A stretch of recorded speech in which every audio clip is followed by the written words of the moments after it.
And I'm basically, how do I describe it? I'm a professional extrovert. And if you are curious, you can check out the strategic plan that Nova Parks has adopted for the next 5 years. And the main portion that I'm probably most involved in is the pillar of belonging. There's 5 different pillars, and belonging is the one that I think is baked into the strategic plan, and where the NAACP can really, we can mesh together and really, I think, work to have a really enriching experience for everyone involved. The catch anecdote that I usually go to that most people are familiar with was a couple of years ago, there was an African-American birder named Chris Cooper who got the police called on him in Central Park. And he was just watching birds. This woman with her dog called the police, and he was able to get it recorded so that everyone could clearly see that he was not intimidating her or anything else like that. So we're trying to head off that kind of situation off at the pass. I am a very, very strong believer in prevention. And I think that an ounce of prevention is worth a total pound of cure and reaction. And the idea that Nova Parks, we are a regional park authority, would be inclusive to all different kinds of communities, especially communities of color, was something that was really, really personal to me. So acting on that and the whole strategic plan that was presented forth, we are partnering with so many different organizations and community groups to make all of our Nova Parks that much more inclusive and welcoming to everyone. And so if you don't know anything about Nova Parks, and I had to admit I did not know the breadth and scope of this regional park authority, we are not state parks, we're not county parks, we're not city parks, we are regional parks, and we cover Fairfax County, Loudoun, Alexandria, Arlington, and Falls Church. And we even have parks that span the whole distance. Like, for example, our longest park is 45 miles long, and it goes from Shirlington all the way to Purcellville. And it's a path, it's the W&OD Trail. But we also have things like Civil War battlefields. We have water parks, we have golf courses, we have botanical gardens, and just like passive parks where we have equestrian and hiking trails. We have boat marinas. It's really, quite diverse in the scope of how many different kinds of parks that we have. And we want them all to be welcoming. To that end, I've also met up with a whole lot of my colleagues. And one way that we're trying to promote everyone using the parks, enjoying nature, and being outdoors, or possibly using it as event space, is we have a collection of African-American cultural interest sites on our website. So in February, my first activity or event was dedicating a sign about the first African-American combatant of the Civil War. And it happened to be that he fought for the Union at Ball's Bluff Battlefield, which is in Leesburg, and it's one of our parks. And I was like, oh, I had no idea, that we had this kind of historical significance in some of our properties. And it's just really gratifying to hear about, the historical significance of some of our places. The other thing that we're going to be doing is renaming some of our parks so that they are also more inclusive. I think White's Ford is going to be Piscataway Crossing, and that's also in Loudoun County. In Fairfax County, we have the whole gamut of different parks, and we're going to be, for example, dedicating a sign about forest succession.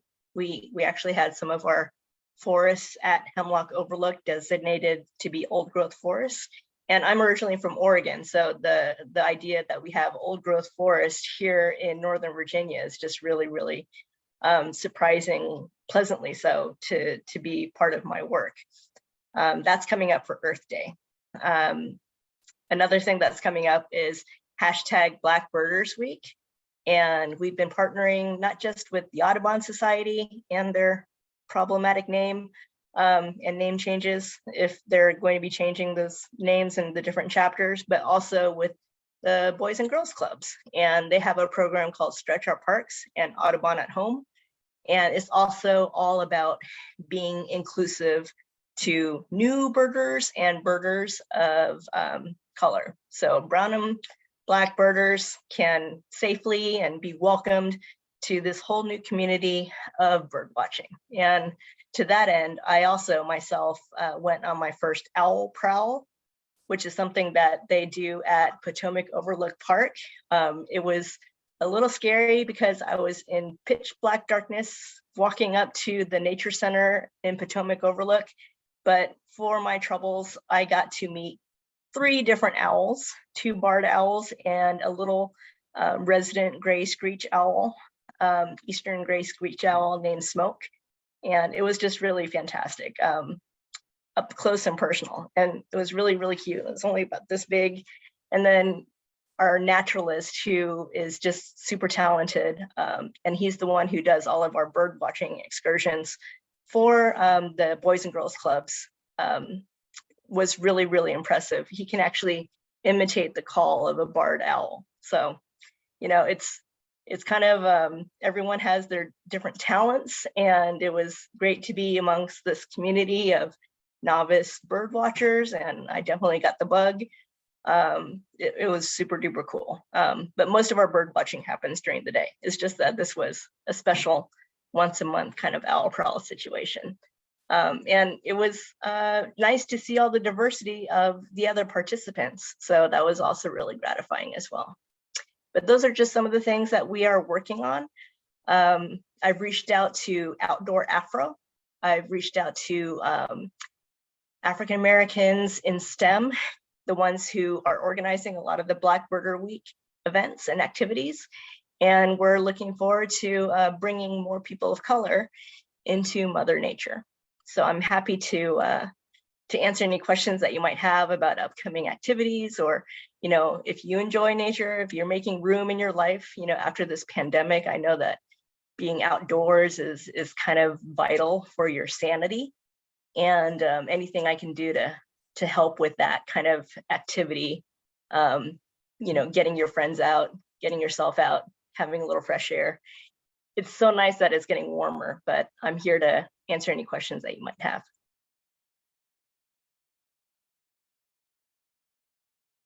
I don't have access to everyone's screen if you have your hand up or anything else like that. But I'll also type in my contact information in the chat, so you can reach out if you want more information about some of our upcoming activities, which you can also find at novaparks.org. So everything you said, this is Sujata. Hi, nice to see you. Hey. Everything that you just said is on the, you can access it, so you can find where all of these cool activities are on the website, right? Yes. It sounds like a lot. You might have to dig a little bit. I can help you navigate it, because our website is also going through this kind of like overhaul situation. But we do have all of our, for example, our African American interest links in one area under things to do. So like I drove out to Bull Run for the cleanup that was supposed to happen on Saturday, and I got word that it was postponed until April 22nd, a little bit late. But, you know, things like that, we definitely post up on our website. And if you go under things to do, you have to scroll a little bit, but yeah, it's one of the main ways that we partner with the Fairfax NAACP. So yeah, it's really great to have that kind of historical, cultural significance at our parks. So many things, the cultural significance, and so many activities, different kinds of stuff, day and night. Pretty cool. Yeah. Thank you for sharing. And I do have a question. I have always been afraid of owls, so I'd be interested to go on an owl prowl to kind of conquer my fear. Are those listed on the website too?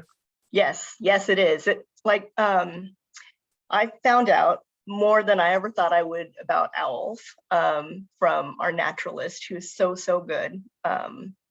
But I did the same conquering of fear things, because I used to have a phobia about bees. And I, encountered a beehive up close and personal in Hawaii once. And I did the little tour, I could identify the queen bee, but it did remarkable things for my psyche. I was like no longer scared of bees. I learned about how beneficial they were as pollinators and how our food system would collapse if we didn't have honeybees. So I highly recommend conquering your fears. And I have to say, this owl that is the resident screech owl is so cute. It's like he's straight out of Harry Potter. He's so adorable. Yeah. So anyway, I'm gushing, but yes. Yeah, you are. I'm not sure I'll find them adorable, but yeah, I do want to get a look at them. Are there any questions for Anne? And we also provide things like binoculars and notebooks. If you don't have like your own equipment and stuff like that, we have little guides as to what kind of seasonal and migratory birds are in which area. And the people I've encountered are just so super knowledgeable and really excited about getting other people excited about bird watching, or even like there's bluebells that are blooming coming up. And I know everyone's all hot about the cherry blossoms right now, which are really cool at Meadowlark Gardens especially. But bluebells coming up at Bull Run, it's a whole event. So flowers, birds, everything. And I must put in a plug, if you're going to go out to Bull Run, that you don't want to miss the Harris Cemetery either if you're out there. That's right. So two birds Absolutely. with one stone. Yeah, you'll see me there at Community Work Day for sure.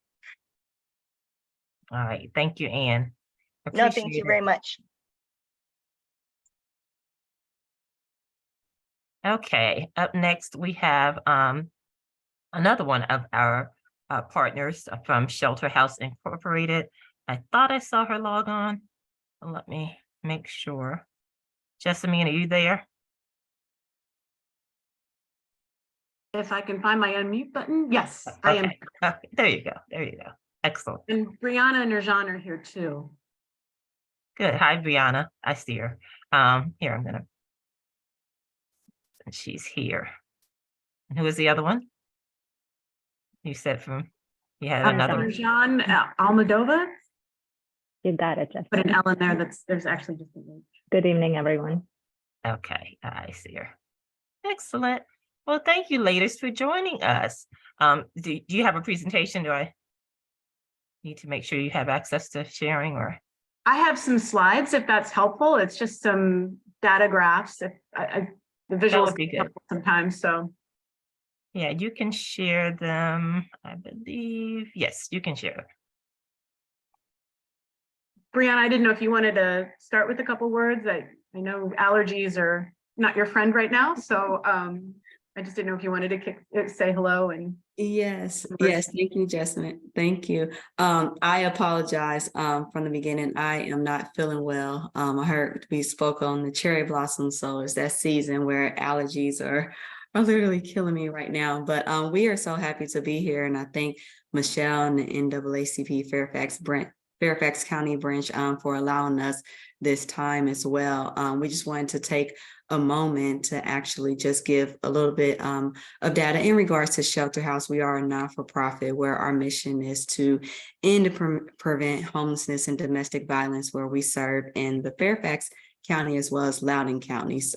So today we will have Jessamine who will actually just provide some data, and that'll give more background.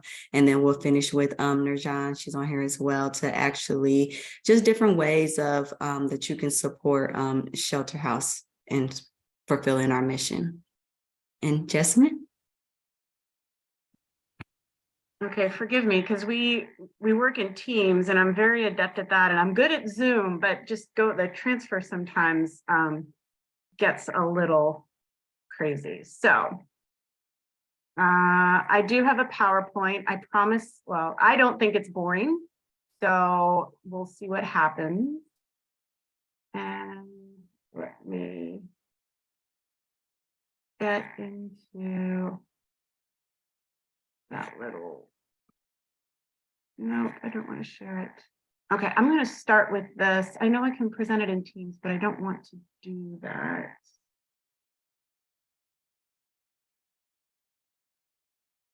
Not If you hit the little projector at the bottom of your screen, I think that's what you thank you. Thank you so much. Down here? Yes. Thank you so much. I have learned something new. I've learned a couple new things today, and that's one of them. So thank you, everybody. I am Jessamine Ayers. I am the Director of Data and Data Analytics and Insights, which is a fancy way to say that I get paid to dive into the numbers that we run here at Shelter House and then try and put them together in a way that helps us kind of focus on what our clients need, who our clients are, and kind of make sure that our programs are meeting the needs that we're seeing as they come through our shelters. The data that you're going to see is from our, we run 2 family shelters within Fairfax County. Out of those shelters, we do run housing programs. Those are generally a little different in approach. And so I stuck with the shelter clients because that's generally, you know, that's kind of the, I don't want to say at the forefront of how people access our services. So I think it gives you really a better idea. If you are familiar with the shelter data, then it kind of informs what you'd see with our homeless data. So first of all, these are some racial demographics from Fairfax County. The Fairfax County numbers are from the 2020 census. 49% of Fairfax County's population is white, Asian 21%, Hispanic 16%, and Black 10%. So when we get into our clients, you can see that that is disproportionately represented. We have 41%, the majority of our clients are Black. We have seen an increase in our Hispanic population over the past, well, I've been here 5 years, and initially it was about 20%, and now it's up to 33%. Our white clients are about 13%, and we serve a small amount of multiracial and Asian clients.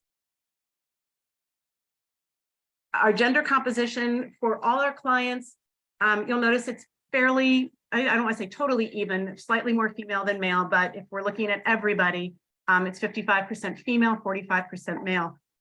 One of the things that I like to do with our data, because I don't really feel like that gender for everybody kind of highlights or really hones in on what's really going on. If we look at the gender of our heads of household, those are the adults in the household whom either access services themselves, are looking for services, and that is 87% female. So we are dealing within our shelters, and these are family shelters. We also have 2 motel programs, which have seen an increase in use over the past year. I want to say, sometimes I'll get my numbers like the increase. I know in Loudoun, we've seen an increase in our our motel population.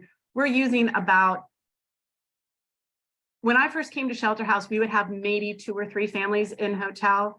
And now we have about 10 to 12 at each of our shelters. So there's been a distinct increase in the number of shelters. We've had an increase in referrals over the past couple of years. A lot of that has to do with the pandemic funding that had been filtering in. That's now drying up, and the eviction moratoriums have been lifted. So we have a lot more families who are now looking at not just not being able to pay their monthly rent, but also looking at a significant amount of arrears because it's been a few months since they've been able to pay rent due to employment losses, illnesses. So again, we're seeing that increase, and generally the clients that we're dealing with are female and Black predominantly.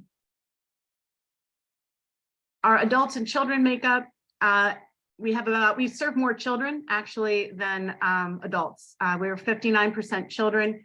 And then the breakdown off to the right, those are mostly children under the age of 12. I really wanted to, and what I do find fascinating is that really the breakdown, it's really more the very young children. We have a high percentage of children under 5, and generally a large number of that 5 to 12 number is generally younger, 5, 6, 7. So very primary level schools. I know for me, one of the points that I try and drive home with our staff is that one of our missions as an agency is to prevent and end homelessness. And one of the most important ways that we can do that is by focusing in on the people that we serve the most, and that is children. We are a housing first organization, which means that our first goal is to get a family housed. We use that through our rapid rehousing programs, which provides rental assistance to families, helps them get into a unit. And once with like about 3, 6, 9 months of rental support or rental assistance, during that time, they get services so that we're helping them connect with jobs and other resources that keep them stable and able to maintain that unit on their own when our assistance ends. And that's our focus. We don't do a lot for children, and I don't mean that like, you know, we're horrible. I don't mean it that way. Just our focus is getting clients in housing. It's very difficult right now. Increases in rent are across the board. It's very hard to find a place to rent these days.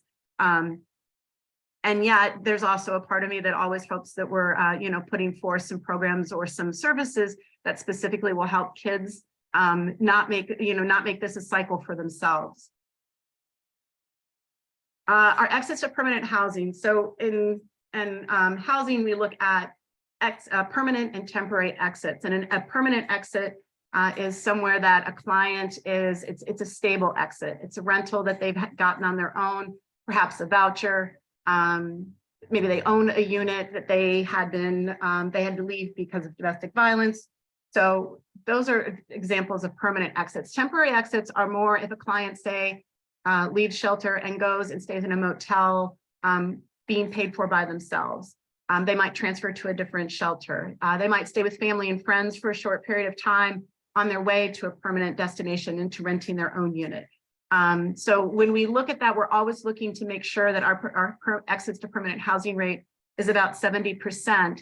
And as you can see from all 4 of our shelters, that is true. We are hitting that 71%.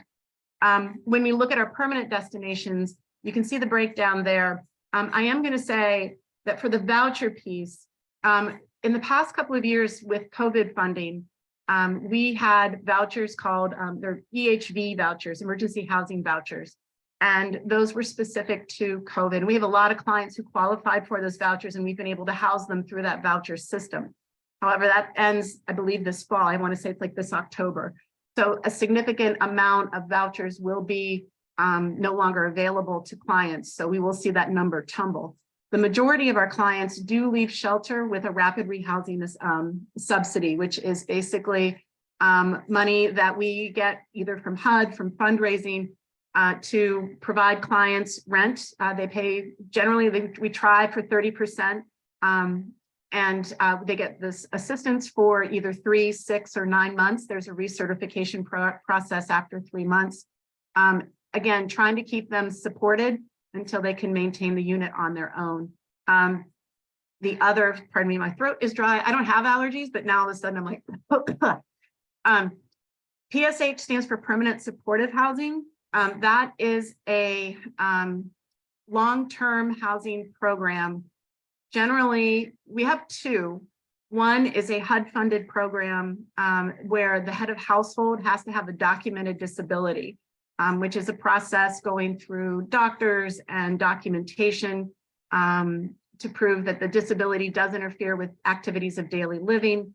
And that voucher allows a family to have rental assistance, again, that 30% kind of rental assistance and supports for as long as their youngest child, until their youngest child turns 18.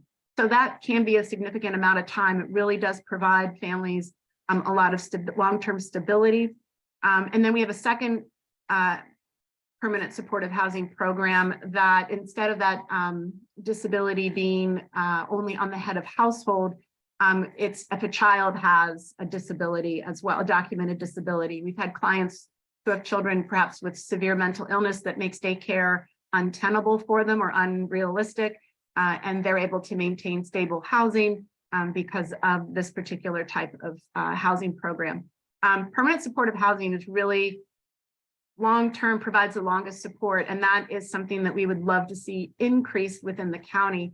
Unfortunately, it is also, it takes, I don't even want to say it takes a little bit of an investment, but it takes a lot of inventory, which again, is just something that's not readily available here in Fairfax County. I'm going to let Nurjan talk about these last three parts. She's our director of development and has a better sense of exactly how some of the data that you've just seen matches up with what we do and how we, work with partners. Thank you. Thank you so much, Jessamine, and good evening again. Our CEO, Joe Meyer, really wants to be on the call, but he's currently stuck in the board meeting. Therefore, he apologizes, and he had asked that I relay the message, so I did. Thank you so much for the opportunity to present on the ways we can partner. We at Shelter House take pride in offering a variety of opportunities for the community to get involved. That could be via donating your time and talent. We have 5 shelter facilities, both in Fairfax and Loudoun counties, where you can provide on-site help, serving meals, cleaning, organizing, setting up kids workshops, tutoring, childcare opportunities, wellness workshops, or resume writing clinics, whatever it may be. We're here, and it's a very easy process to get involved. You go on our website, shelterhouse.org, and under Donate Time, that's going to lead you to our volunteer application. And that's it. We get your profile and you get started. And again, we'd love for your members to join our dedicated volunteer pool, and look forward to seeing you at our programs. Donating monetary donations, those dollar for dollar go towards serving both homeless individuals and families, victims of domestic violence, human trafficking, and stalking, the ones that we serve in all of our programs across Shelter House.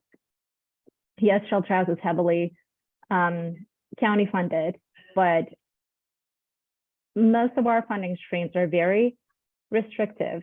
But there are often cases when a client has an emergency need and we have to address it right away. That's where the unrestricted funds come in. We need to have a pool that we could, pull from when that need arises. And I know you mentioned there are opportunities for us to partner with your fundraising initiatives. And if you choose Shelter House to be one of the beneficiaries, we would be grateful, very grateful for it. And we also invite you to attend our events. And hopefully it's okay to use this platform and share about our upcoming Changing Lives Benefit luncheon. And when I say upcoming, and it's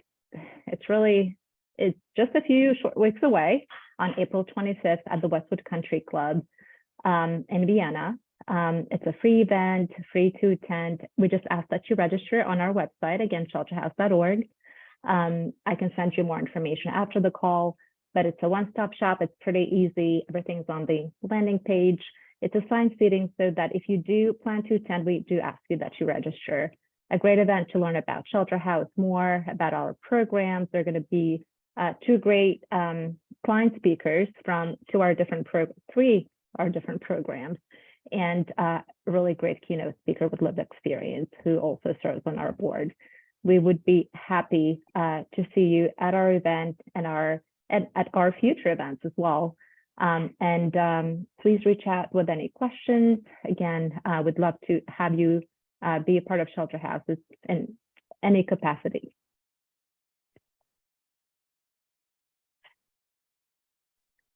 Thank you, ladies. Are there any questions?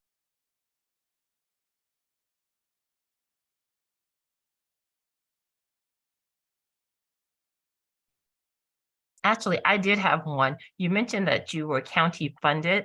Did you say the percentage of your funding that comes from the county? Do you know?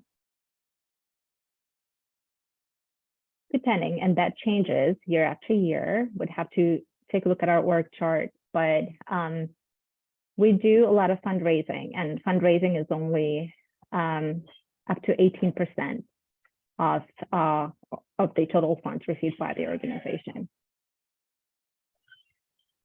And I asked because we're going through the budget process, so I just wanted to get a plug in there for those of you who are following the county budget process to. We're trying to do much better because our funding streams also get more and more restrictive.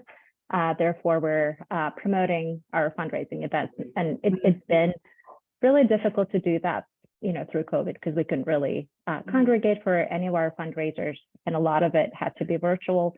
Virtual ones weren't as successful, so we're very excited about our very first in-person fundraiser since COVID. I will say we have majority of our funds are OPH. When John's talking about, I'm sorry, OPH. I'm sorry. I now speak in acronyms that I just assume everybody else knows. My apologies. The Office to Prevent and End Homelessness out of Fairfax County.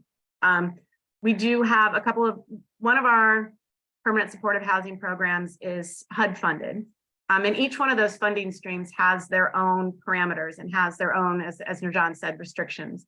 We have a couple of funding streams from the state. And numbers in my head, I'm thinking it's like the majority, I want to say 60-70% county/HUD funding. We have about 10% straight HUD funding. And then a couple that I think it puts us at 20%. I have 20% left, I think, is a couple of state funding streams. We do use the private funding, the fundraising that we do gives us a little bit more flexibility. For instance, one of the parameters that we have that's very difficult to work within is that we have to work within HUD's ideas of, it's called FMR, fair market rent, which is really hard to find units in Fairfax County that are within that set amount of rent.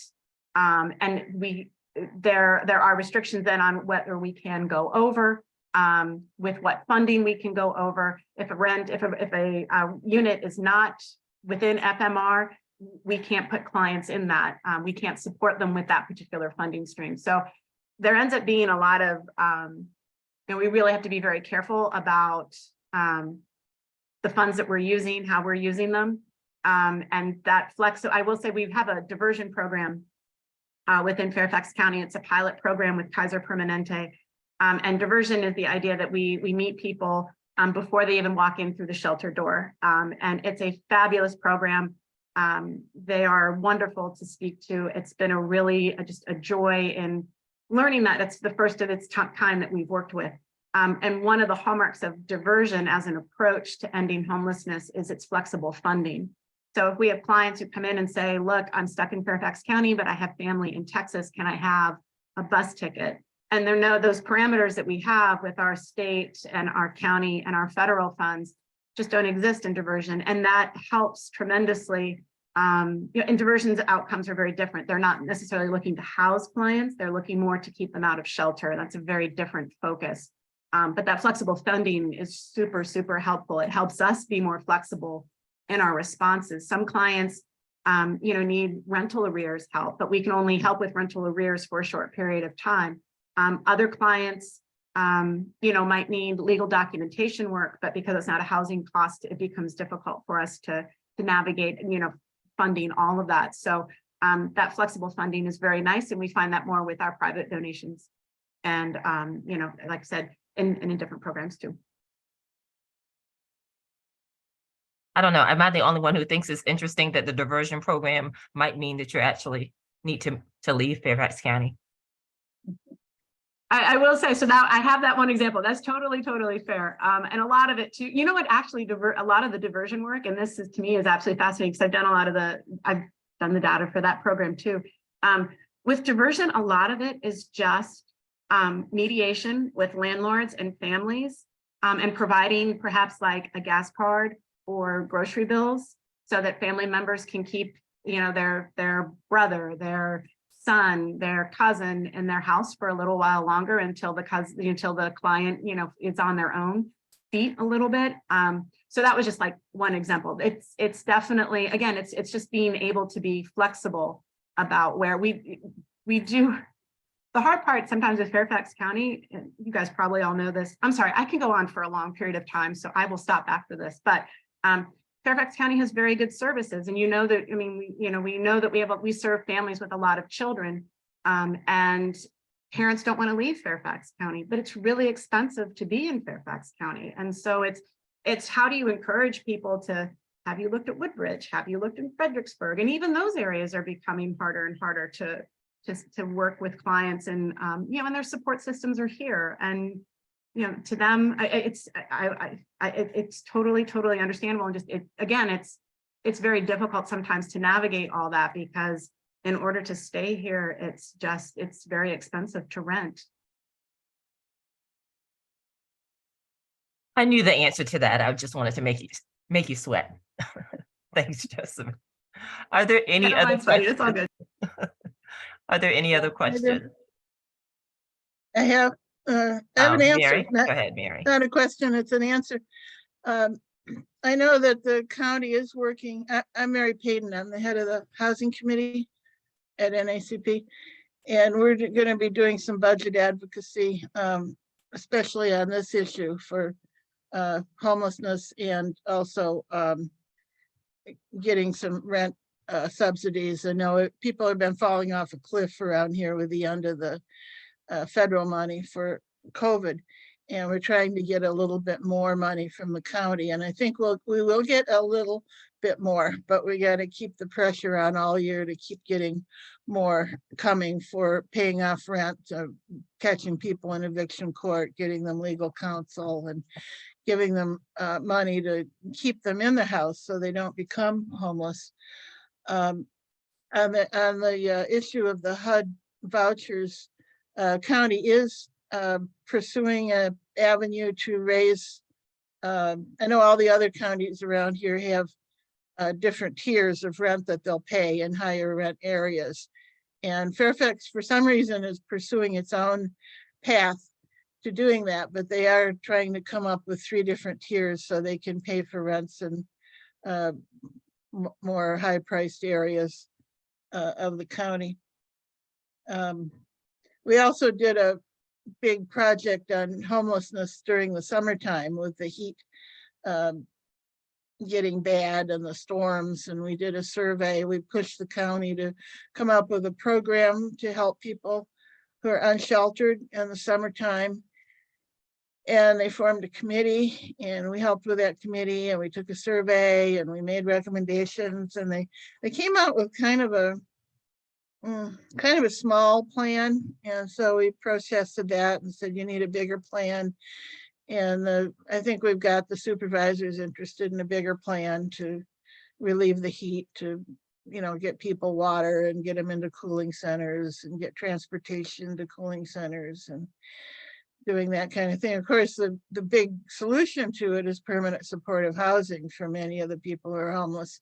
And we're also really pushing hard for that. We just have not enough permanent supportive housing. And that's the biggest need, I think, right now. And there's really no excuse for not doing that. It's a moral obligation, and the county just has to come through with it. Thank you, Mary. We have our own resident expert on housing, so appreciate it. You'll hear more from Mary later when she gives her committee report. Are there other questions? I see. Dee Dee, go ahead. Yes, I'm a real estate agent, and I do work with Section 8 folks at times. And yes, housing is very hard to find for them, but you come to find out that landlords don't even know anything about Section 8 and how it works until you explain it to them. So I would like to know, what is the county doing to try to encourage more landlords to become part of Section 8? Because it is guaranteed money. When you tell them that it's guaranteed money, that they're going to get it consistently on a monthly basis, then they realize, oh, they didn't realize nobody's ever told them about it until you talk to these landlords who I've talked to, who I've helped people rent in Section 8. And yes, in Prince William County, it's easier, but now it's getting much, much harder now to rent to Section 8 people, because now landlords have found that, yeah, they get a, certain income, but also they find they're not actually getting market rent either. So my question to you all is, what are you all doing to encourage more landlords to become Section 8 renters? So we have a bevy of either apartment complexes, some landlords that we do work with. And we have housing locators at each of our emergency shelter sites who cultivate those relationships, are kind of the, the face of our programs with landlords and with those apartment complexes. I know at one point, I want to say it was early spring, the county had, I can't remember the name, again, I speak in acronyms, but then a lot of times I forget which ones are the appropriate ones. The county did start a collective, bringing in, the impetus was to bring in landlords, county, housing authority people, and really have like a group to keep people informed on what those programs look like, because there are a lot of landlords who don't realize that piece of how, that is kind of just regular, steady, sustained income.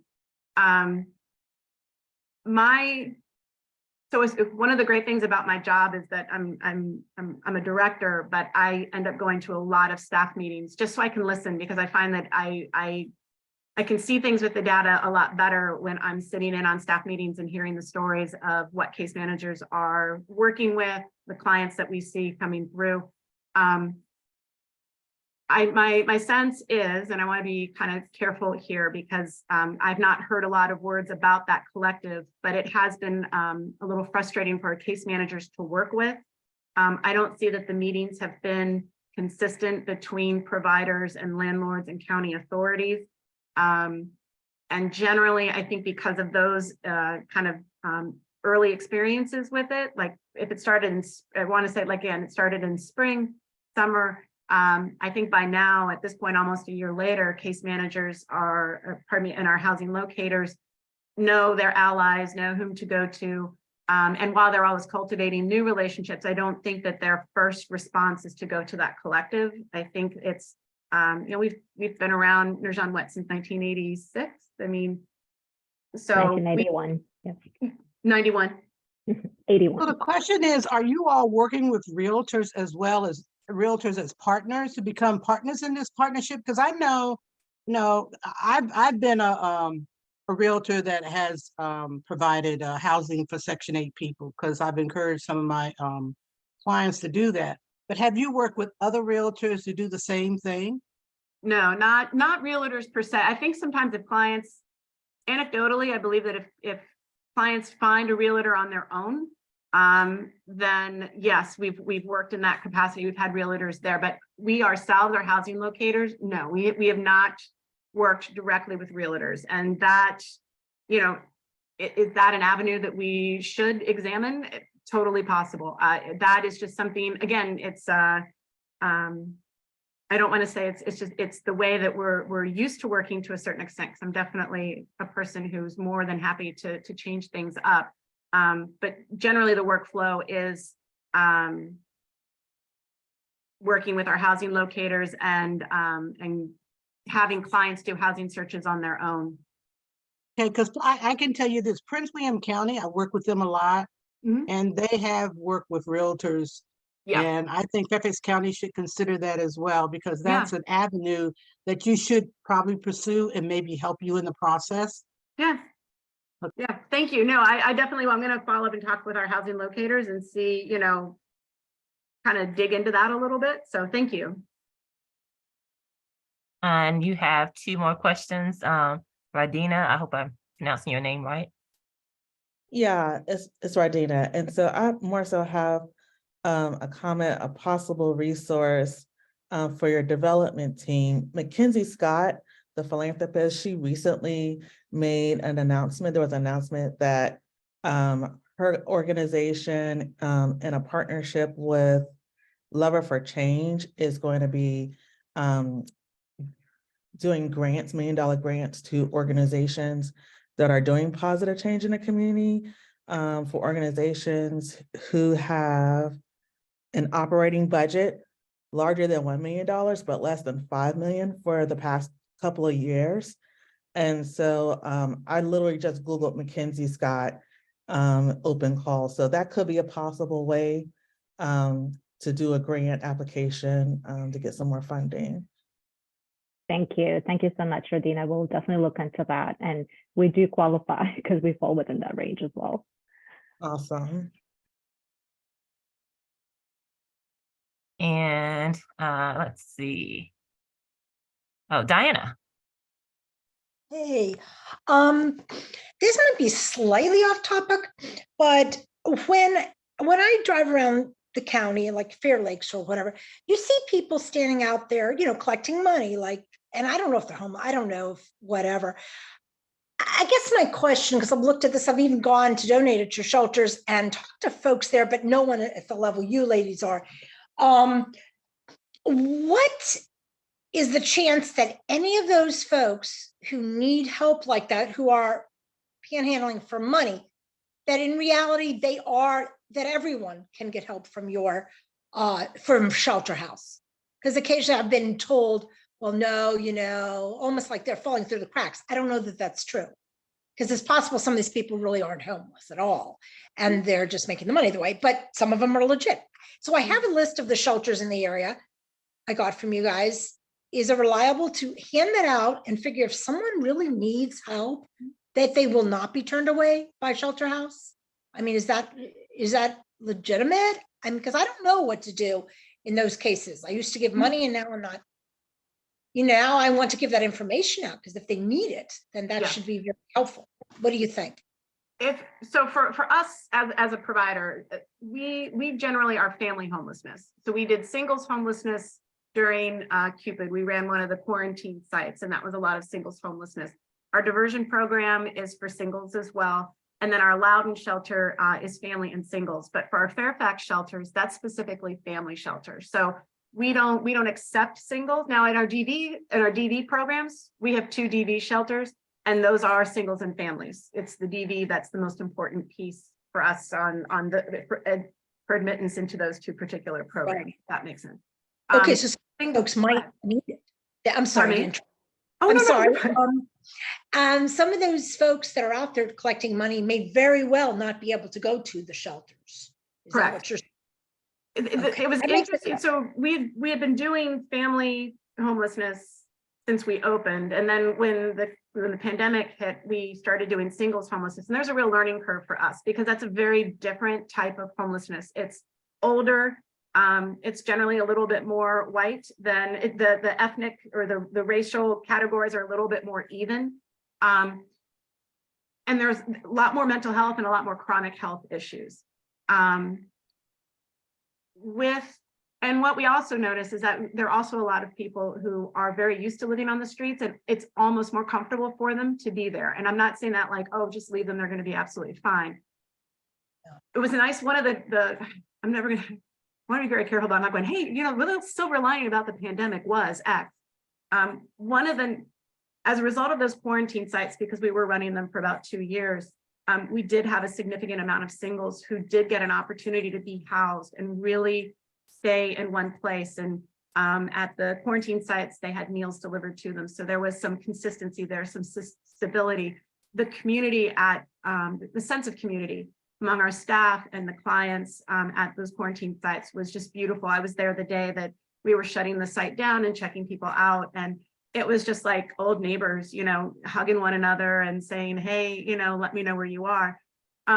What I would suggest is that if your impetus is to give information, the best thing to do is to hand out the number for CSP. And I don't have that right now. I should know it off the top of my head, but I can tell you it's 703 222 I think it's 0880. Yeah. Okay. Yes, but can you do an Excel chart? Come on, I'm joking. Yeah, I can also tell you at the end of March, on the 31st, on April 1st, all the hypothermia shelters are going to close down. Yeah. And the county counts, they have 1,500 people in hypothermia shelters. Yep. Maybe not all at once, but that's how many come to the hypothermia shelters. Yep. So in April, one might think there'd be 1,500 extra people out on the streets who can't get into regular shelters. The county says they can only find 400 of them during the summertime. So there's somewhere between 400 and 1,500 people out there who are indeed homeless and, Mhm. you know, probably could use $1 when you run by them in the car. Okay. What was that number? I'm sorry, Mary. What was that number? 703-222 what? Mary, Oh, can you put it in the chat? Yeah, So I wanted to. Thank you. All right, we have time for one more question, and I see Les has his hand raised. Thank you. I'm curious. I live in Reston and I've done volunteer work with Emory Rucker through our church and the Hypothermia Center. I was curious whether, you know, the shelters try to work together or partner to try to get more assistance or budget wise in Fairfax County, and whether, you know, they work together in any kind of way, partnership. We work a lot together, I would say more informally. So our funding is the way that our continuum, and that's a group of homeless providers within an area. The way that our continuum works is that our funds come through, HUD sends money to the county and the county disseminates that to us. So we are each like contractors to the county. So we don't, it's not like we work with, say, Embry Rucker, or what is that? Nurjan's Cornerstones, right? Am I right? Cornerstones. It's not that, you know, our development team or our grants teams are working together to get more money, because most of that comes through OPH, through the county office. We each individually will work with, you know, securing our own grants based on our programs. Everyone's programs are slightly different. The goal is the same, the permanent housing, like for rapid rehousing, keeping people sheltered. Those are the same. But, you know, there are, I think, you know, there's some providers that have more employment specialists than we do. We focus on, you know, housing locators or whatnot. And one of the things that I do love about our continuum is that the homeless providers community is relatively small, and consequently, we know one another. There's a little bit of people bouncing around from one agency to another, so you see a lot of familiar faces. And I think in that capacity, I'll see lots of email chains of, guys, we've got a referral tonight for a family of 4. We don't have any room. Does anybody have space? And then the response is, you know, we do. We had a client move out today. We can take them. So there is that kind of collaboration, but not kind of like a banding together to get funding, because in a way we're already banded together because we're all funded mostly by the county, if that makes sense. Thank you. Understood. Okay, cool. Well, thank you, ladies. A bevy of information there, and Mary did post the number to social services, and I put your link to your website also in the chat. Thank you so much. Thank you. Thank you. It's been a pleasure. Okay, let's see where we are. Let me share my screen again, because I'm not sure I know where we are in our agenda. That's not what I meant to do. Let's see. Let's try this again.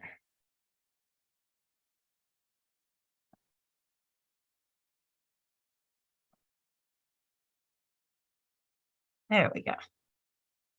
Okay, so up next we have a presentation by our parliamentarian. This is the first year, at least, that I have been on the executive committee that we had a parliamentarian, and she gave us some great information about how to run meetings and how to make motions. And so I want to make sure we have that presented, because we have some motions that we need to vote on immediately following the presentation. So Lenore, I think you have a presentation to share, so I'm going to stop sharing.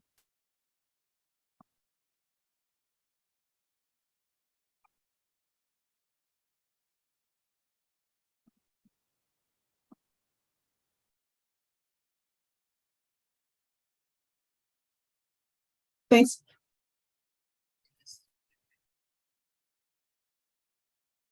Thanks, Michelle. You can see my screen okay? I sure can. Okay, great. Michelle, as she mentioned, asked that I provide just a brief overview of parliamentary procedures to ensure that our meetings are done correctly and in order, is probably the better way to say it. Just the things I'll be discussing tonight, the purpose of parliamentary procedures, some basic principles of it, and we'll look at some procedures at a glance and will provide my information if you have any questions later. Generally, what is parliamentary procedure? It is really a set of rules that we've all decided we need to follow to make sure that we are able to conduct our business, no matter what type of organization that you're in, so that we conduct it effectively and efficiently. We come together, discuss items, allow others to agree or disagree, and then vote on a course of action and make decisions. The purpose of parliamentary procedure is a meeting, as I mentioned, where you are able to structure it so that it runs efficiently. And when that is not in place, a meeting can go on and on without any resolution, no decisions are made. So that's why it's important that these parliamentary procedures are followed. The basic principles of parliamentary procedures: it is the right of the majority to rule. It is the right of the minority to be heard, and everyone is represented and everyone gets their opportunity to speak on a subject, but it also allows the presiding officer to limit debate on a motion so that you just don't go round and around and not resolve any issues. Some other basic rules: only one topic should be discussed at a time. And whoever makes the motion has the right to discuss it first. And we'll go over some examples of making motions later. Again, everyone has their chance to speak. And it's important during this process that you don't interrupt another person and that everyone is treated with respect and courtesy. So we'll give some examples of a motion. I, as the treasurer, for example, move that we adopt the proposed budget. That requires a second motion by another member. And the president will then call for questions. And the person who is me, who made that first motion, will be the first person given the opportunity to comment on it if I would want to. And then the president would recognize anyone else in the meeting who'd like to discuss it.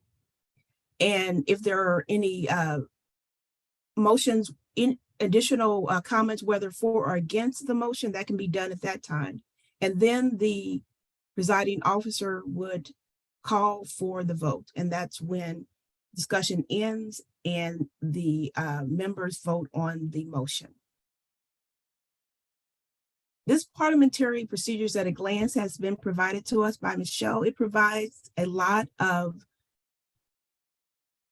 motions that are used in meetings, some of them not very often, but I would recommend reading up on it. And if you want to familiarize yourself with the parliamentary procedure, this is a great tool to use. Okay, let's talk about our Madam President. And in this case, it's Michelle Leet. And she is responsible for making sure that the meeting goes as efficiently as possible.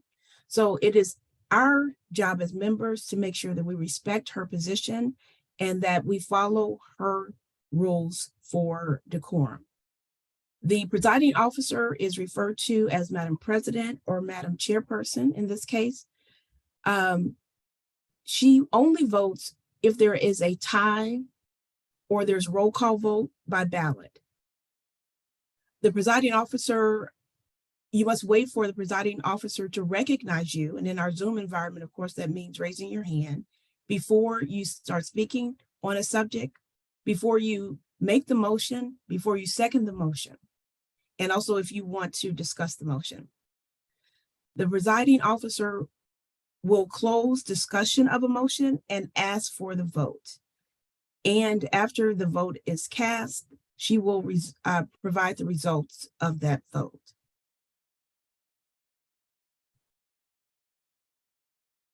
That is all that I wanted to share tonight. If there are any questions, you can reach me at parliamentarian@fairfaxnAACP.org. Michelle, we can take some questions tonight if you wish, but if not, Absolutely. I am finished. We have time. We have time for Okay, a couple questions if there are any. I'm sure a lot of this information is familiar to a lot of you who participate in different organizations. So, Well, I don't see any hands raised, so we are going to move on because, like I said, we have some motions to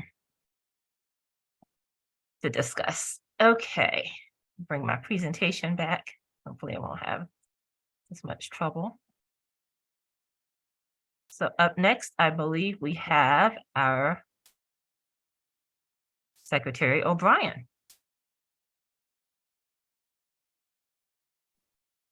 Good evening, everyone. Glad to be with you here. Sorry to have joined a little late. I had it down as 7:30, but I'll do better next time. Wanted to mention that our membership numbers are rising slightly. We're up to 411. I don't know if you're aware, but we go through a monthly cycle of people joining or renewing their memberships, and then those memberships cycle off. So we're always kind of in a flux, but we are in the middle of a membership drive, and we are looking to gain more than 100 members in the next, well, now it's 6 months from January, beginning of January. So by the end of June, we may, with luck, be over 500, but right now we're 411.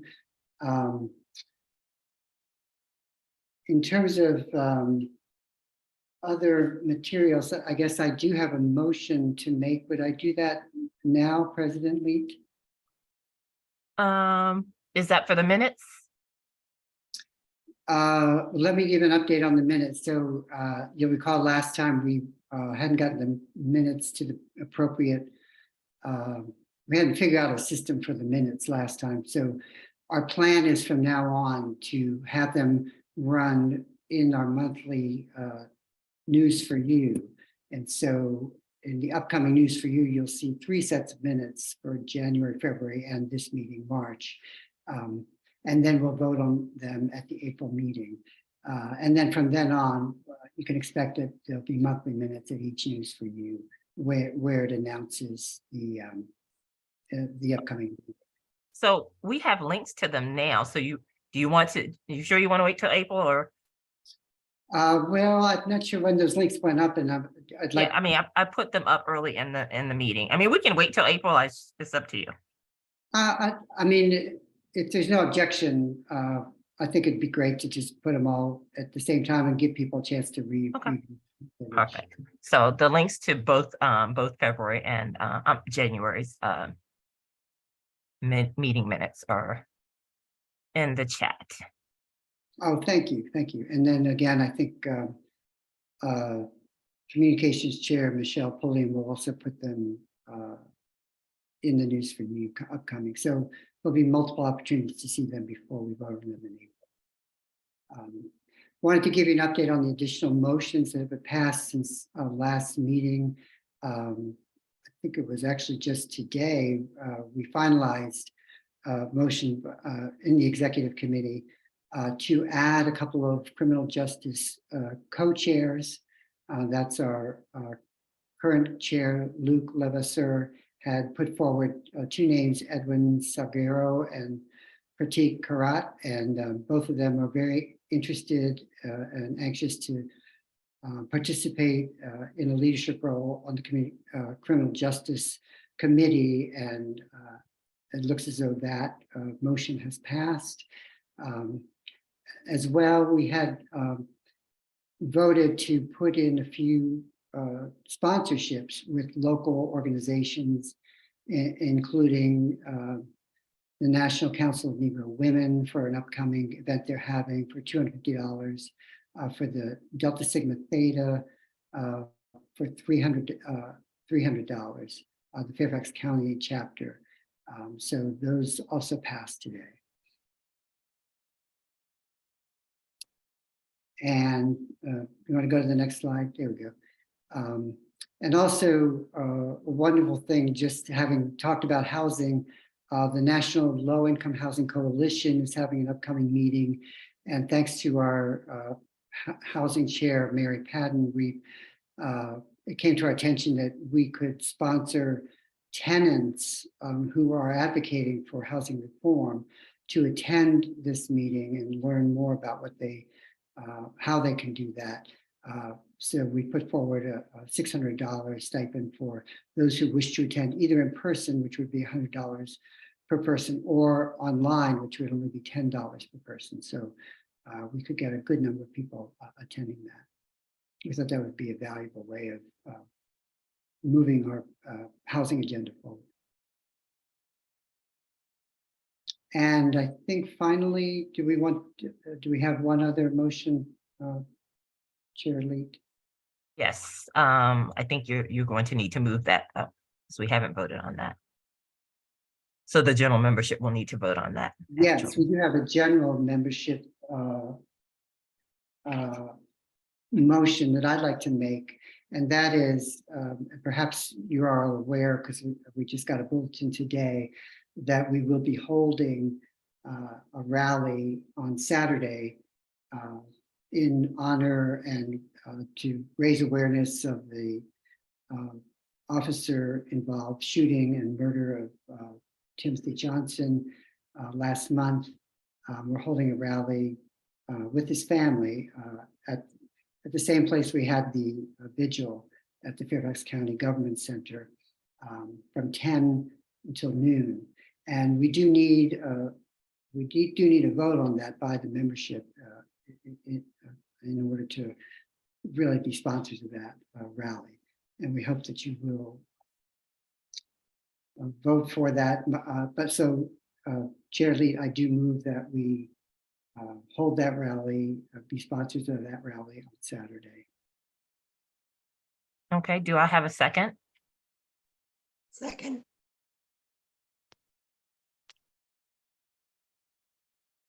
A Okay. second. It's been moved and properly seconded that we host the Rally for Justice, not only demanding justice for the murder of Timothy Johnson, but also demanding police reform. And we talked, and some of the things that we talked about for those of you who attended the community conversation for policing. And that is going to be this Saturday, April 1st, in front of the Fairfax County Government Center. Do we have any questions, comments, discussion on that?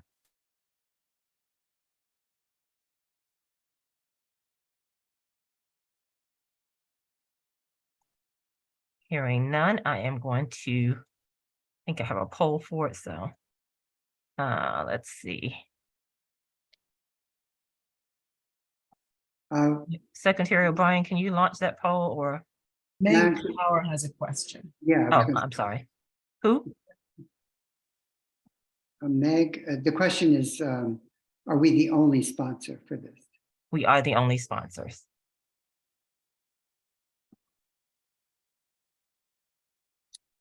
President Leet, I started the poll. Oh, okay. Oh, I can't see it because Right. I'm hosting.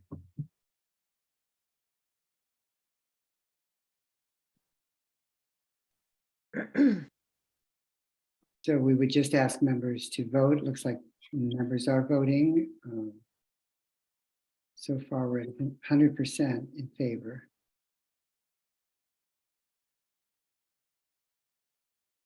There are about 42 people on Yes. online right now. We're up to about 33, all in favor.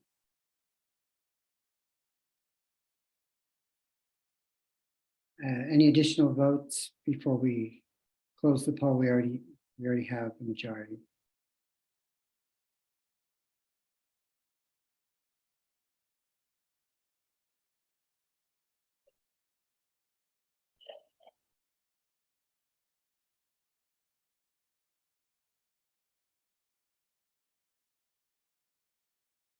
So Secretary O'Brien, if you could read the results. So the results are 33 in favor and 0 opposed and 0 abstained. So we do have a majority in favor of sponsoring the rally. Thank you so much. And hope to Excellent. see you on Saturday. Does that President, conclude your so report? the motion passes? The motion passes. There you Yes. Does that conclude your report? go. That does, Madam Chair. Thank you so much.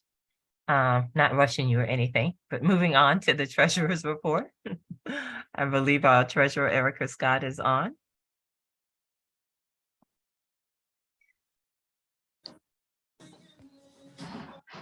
Hello, everyone. Let's see. Monique, are you able to share screen? I got kicked out. Okay. All righty. We got kicked out of the system to share our screen. However, I do have a report to verbalize. So this month, I will say, to piggyback off of what Secretary O'Brien mentioned about memberships, this month so far, between subscription payments, website payments, and donation payments, we've brought in $1,571.13 so far through the PayPal account. Also, currently, our accounts are in good standing. We've had a couple of checks come through as well as debits. So I would just go through the ending balances of those, and our operating account is $24,035.34. Our restricted account is at $55,167.74. Our youth council account is at $8,500. We don't have much activity in that particular account right now. And the PayPal account is currently $3,683.09. Also, I wanted to, and once we get our screen share, but I will just give a little plug for our next in-person meeting. The Treasurer Committee is hoping to get your opinions on forms that we're trying to put together to hopefully bring about a bit of organization when it comes to either getting reimbursements or requesting funding for a particular event outside of the president, the executive committee. But, you know, if you're out and you're completing you're wanting to do an event and you want to request funding, we're hoping that the form will bring some form of additional organization to keep us all in track. And the only other thing is the Freedom Fund will go into the fundraiser, but it's just a note on the report that we're getting ready to start Freedom Fund fundraiser soon. So that's all that the treasurer has at this time. Over. Over. Treasurer Scott, thank you. That's cute. Look, I'm so used to being at work, Michelle. Are there any questions for our treasurer? She's not going to toot her own horn, but I am going to toot it for her. National NAACP requires an annual financial report.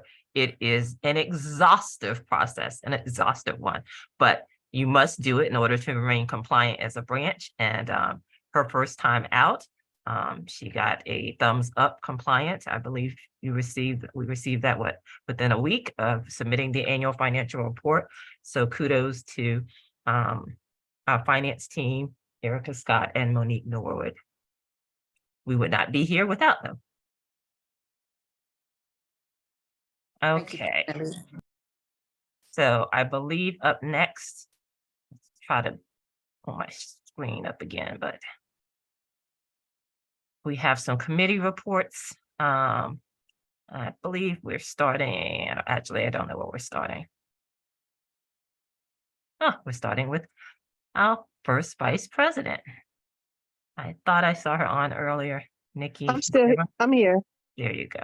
Thank you. Good evening, everyone. I'm not going to hold you long. I really don't have anything to report. I have nothing. I have no due outs in the next 60 days so far. However, as some of you all know, our past president, Kofi Annan, is moving to Petersburg, Virginia. And the Economic Development Committee is going to partner with him and his food truck in the next 60 days. I'm sorry, in the next 60 days to kind of have a farewell burger giveaway or a community event in Herndon. It's going to be, as far as I know so far, a homeless shelter there in the local community. But the Economic Development Committee, what we're going to do with that particular event is we're going to have vendors come out. We're also going to have some companies who are going to be hiring on the spot. So we're going to try to make it a hiring event as well as a farewell. So it will be more to follow with that. Right now, we're still in the formation stage of that, but I would suspect that within the next 2 weeks to 30 days, we will have something more concrete for the membership body. Because as I said, we're gonna try to make this into a jobs fair as well, where we can get people hired on the spot. That will be something good for Shelter House to participate in, I would think. If people have, ways to get there or whatever have you. But that's what we're working on for economic development. And that will be our first job fair. And of course, we will have our second job fair after Labor Day weekend when the kids come back, because that jobs fair will be not specific to the rising juniors and seniors, but they will benefit from it as well with the labor unions. So if there are so right now, subject to your questions, comments, concerns.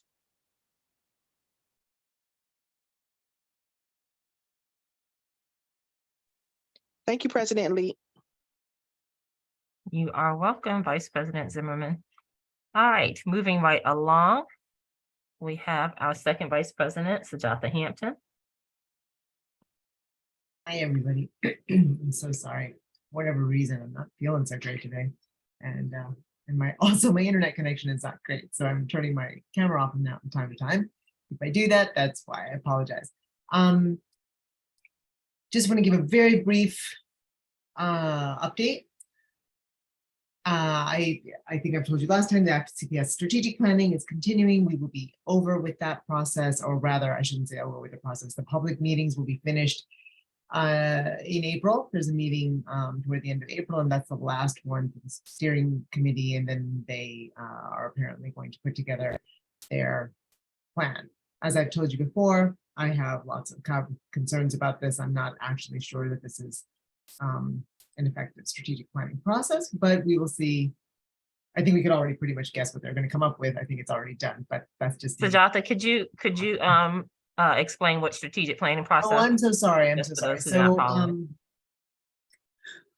every 5 years, the schools go write another strategic plan, which you probably from your own work are aware what a strategic plan is. It's just basically what are our goals, how are they aligned, how are we going to achieve that, what are we focusing on, aligned in some sort of a cogent and coherent plan. We are in the 5-year process right now, and Michelle Reed hired a company called Performance Fact. There's a man in charge of that. His name is Mutu Fagbai, and she has worked with him in the past. So his experience, to be quite frank, is with much smaller school districts, and he has created strategic plans for her in the past, and also very small school districts, nothing remotely as large as this. So he has come with some experience with smaller school districts that don't have the same kinds of problems as we do. And also he's using, frankly, he showed us his research because people were wondering, like, why are you doing it this way? Lots of people. There are several people on this in this meeting that are part of that as well, who I'm sure have had the same concerns. We have a notebook full of things, and they are from his work in the past. They are not necessarily based on what we do. So we, as community partners, offer suggestions, and what it comes back to us the following month is stuff based on what he already had there. And then he'll have a list, pick from these things, order the things that are already in our book, order them, tell me what you'd like. Of what I wrote, tell me, prioritize these. So it's kind of a it's like a pick and, you know, choose your own adventure, but the adventures are already written, right? So it's like that. So I have lots of concerns about it, but it is what it is. And it is what it is, and it's going to be done, and there's going to be a strategic plan. But I think a lot of those things are fairly performative anyway, because we have some issues that are not going to be addressed by anything in that strategic plan. So that's that. So that's what we're doing. Did somebody just say something? I'm sorry. Okay, sorry.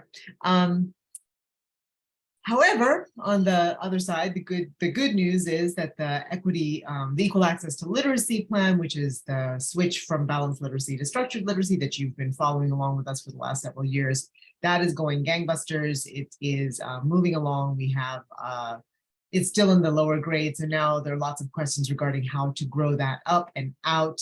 I'm going to share, after I'm done talking, I'm going to share with you guys a podcast, which I'd love for you guys to listen to so you understand more what this is about, what this literacy thing we've been doing is about. It's called Sold a Story, and it kind of tells the history of how we got here, the predicament that our children are in. And if some of you saw, I'll also put a link to this article that I saw today that showed that it's fully half of American adults are not great readers, which is just shocking. That was what the research, this research that I read today is. So this has been a catastrophic situation. And hopefully, bit by bit, we're able to untangle this. And, you know, it's unfortunate that getting ourselves back on track with literacy is coinciding with whole state school systems being dismantled, and access to literature, access to quote unquote divisive concepts, all of that happening at the same time. It's unfortunate, which segs into the next thing I wanted to let you all know. You may have seen and followed that the SOL, the social studies and history SOLs are right now, they were rewritten and approved. They were approved, and there's been public, in January, and there's been public comment. And they were just here. The Virginia Department of Education came here, or Board of Education rather, came and was in Mount Vernon. Several, I was there, several other advocacy groups around here were there. I know our own Mike O'Brien was there and testified. The room was packed. He was number 92, I was 59. There were like 100 speakers. The vast majority of them were speaking against these SOLs. The ones that were speaking in favor were praising it for things like Judeo-Christian ideology, teaching children to be patriots, some things like that were just a little bit weird.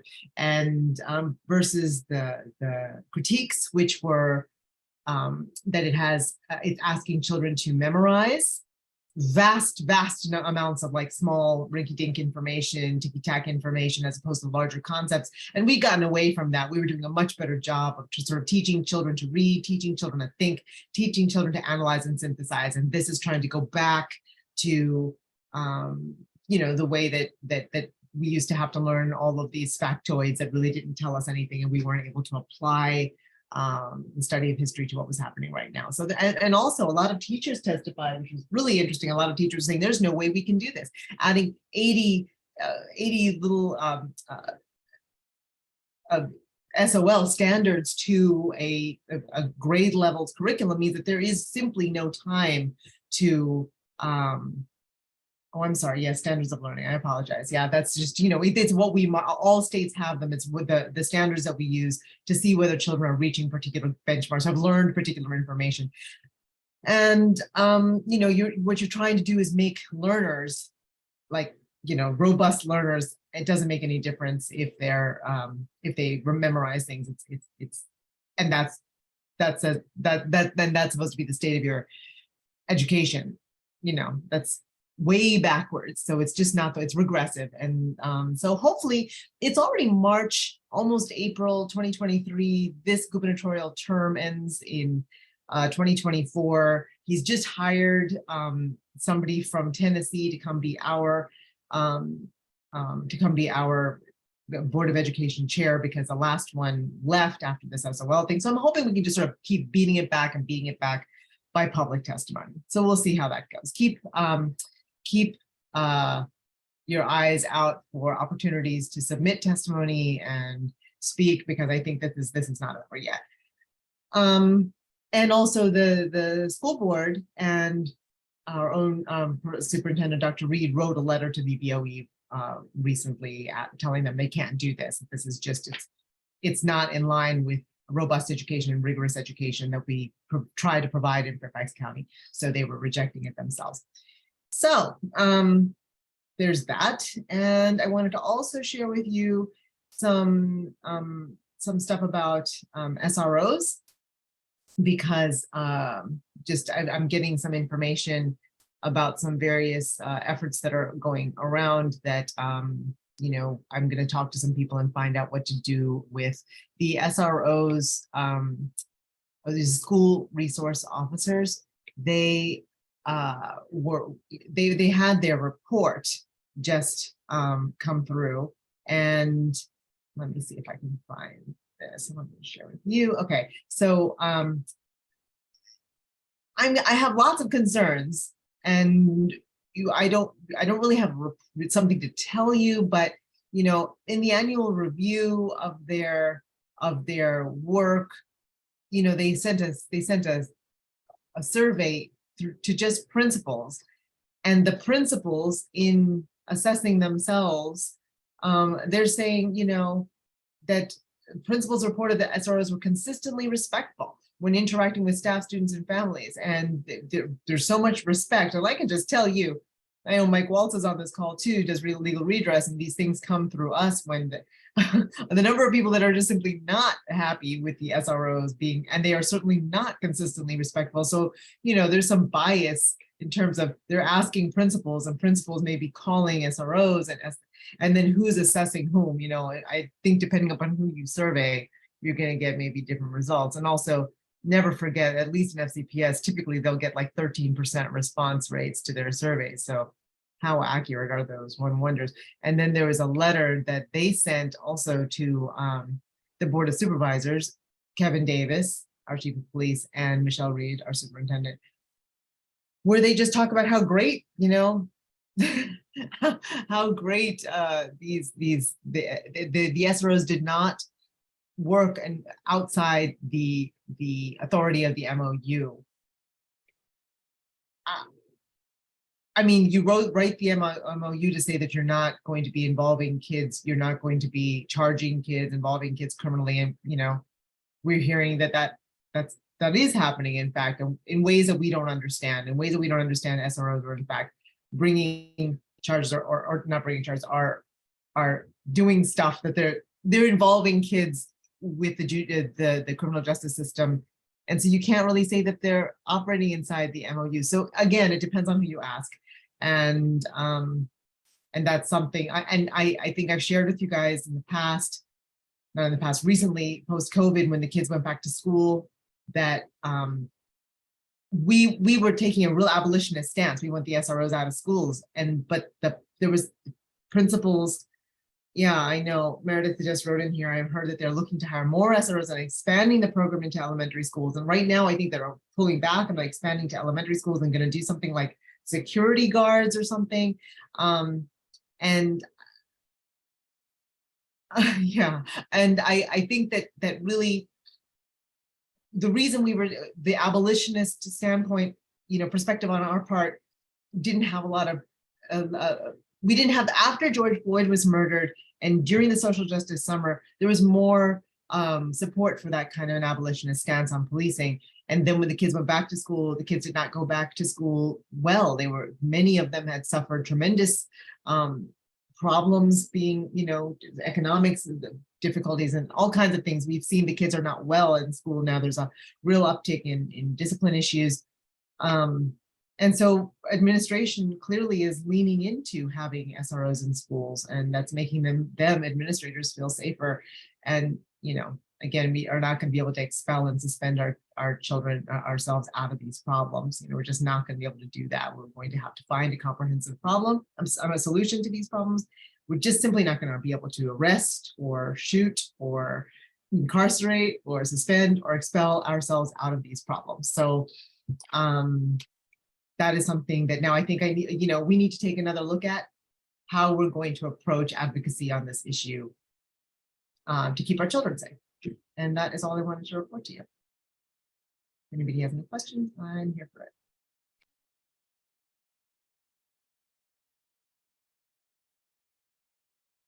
I don't see any hands raised. Thank you, Vice President Hampton. And we will move on to our third Vice President, who actually is standing in my stead at another meeting, garnering support for the rally this weekend. So she is not here, Vice President Camblin, but she did want me to remind you that voter education is coming up, as well as some candidate forums, and she needs lots of help canvassing, as well as helping to set up questions and things for the candidate forum. So if you are interested, her email address is on the screen. And our Veterans Committee Chair is also not here. He is on military travel this week. But I know that his committee is meeting. If you're interested in joining his committee, his email address is also on the screen. And our newest, one of our newest committee chairs, Budget Committee Chair, Les Shockley is on, and he's going to tell you a little bit. I'm sorry, I see a hand raised. Charles, is that for? Yeah, Charles. I forget the name of the chair for the military thing, but I know he was talking about doing something in the July date of the when the military was desegregated. I forget the exact date. July 26th kind of sticks in my brain, but I don't remember. So, but he was talking of doing some type of event to commemorate the whatever anniversary of desegregation of the military. Oh, excellent, excellent. Thank you for that. All right, Les, you are up. Okay, thank you, Madam President. Good evening, all. My name is Les Shockley. I recently volunteered to take on the leadership role of the Budget Committee for the chapter. President Leet asked me to lay out the goals for the Budget Committee, and I will say, or preface it by saying it's still a work in process. But I would say initially that our goals are to be a public advocate for those programs that impact our underserved Fairfax County community. And I would cover the areas of housing, education, economic development, et cetera. A good part of these meetings it certainly gives me an opportunity to learn more about those programs that are working outside our organization and understanding how we may be able to impact and assist them in some way.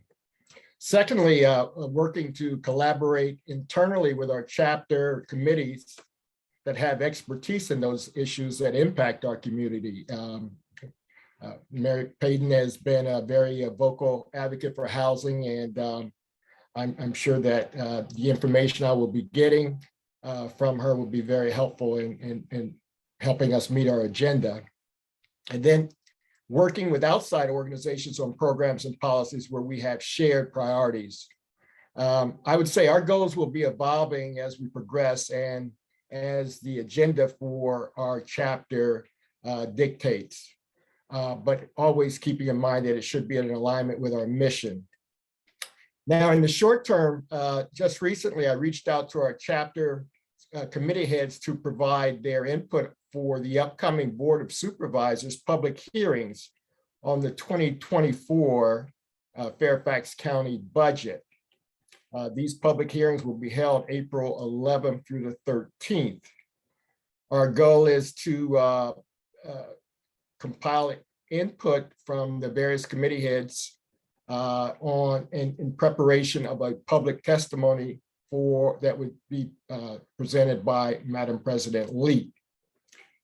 Tonight, I would just like to invite anyone who would like to work with me, contribute their time in any way possible to help in this effort. We have a fairly short turnaround to produce something over the next couple of weeks, and I will be very happy to have the assistance of people. Anyone who would be interested, I'll put my contact information in the chat. Any questions?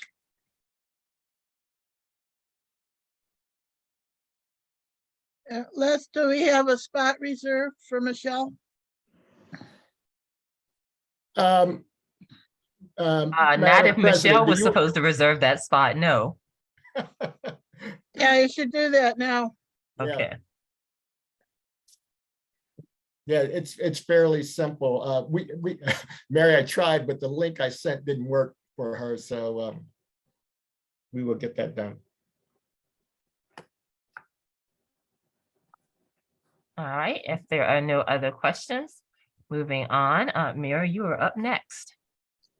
Okay, thank you. So I have three things this month. One is a fair housing petition. You know, should have got another email blast on that today. We're urging people to sign on to a petition on fair housing. And basically, we're asking Fairfax County to do anything, something. They're the only jurisdiction in the COG area that's involved in this that hasn't established any specific actions under the recommended goals and strategies for fair housing. So we are really trying hard to do two things. One is to kind of nudge the organizational structure so that somebody leads the charge on fair housing, which now encompasses 4 different departments of Fairfax County. The new fair housing goals from COG deal with not only the Office of Fair Housing and complaints about fair housing, but also the Housing and Community Development Department, the Department of Planning, and the Department of Transportation. So we're thinking that the coordination of all these departments has to be much higher up the line toward the county executive. And we're trying to get Carla Bruce, and I think she's going to do that, who's our Chief Equity Officer, to kind of push this agenda forward. So we're just asking, the simple sign on is to sign the petition. If you can send that around to all your friends and neighbors and ask them to sign it this week. The deadline is March 31st. We have to send that petition in to COG. That's it. That's the end of public comment. The next step, if people want to get more involved in it, we have a set of recommended actions that's included in that email. People can write their own email agreeing with our recommended actions. The third step, if people really want to get into commenting on fair housing, is they can read the Fair Housing COG report or the Fairfax County version of it, and they can make their own comments. And that link is also in the email. So I really encourage you to send that email around to everybody and get them to do at least one of those 3 things by Friday. We will also be submitting comments to the COG. The NAACP Housing Committee has been working on comments, which are a little more detailed, and we will get that into them by Friday. These comments will come right back to Fairfax County, so the Board of Supervisors will see these in short order. Second thing is on the budget committee. For the past 4 years, the Housing Committee has organized a kind of a parade of people to speak on housing issues at the budget hearings. This doesn't take any time away from NAACP at the meetings, but we organize a number of organizations, including faith communities, nonprofits, tenants, people representing homeless people, to come up and speak and ask for certain additions to the budget. This year, we're focusing on 4 things. One is displacement of low-income people through development. That's starting to happen now. There's a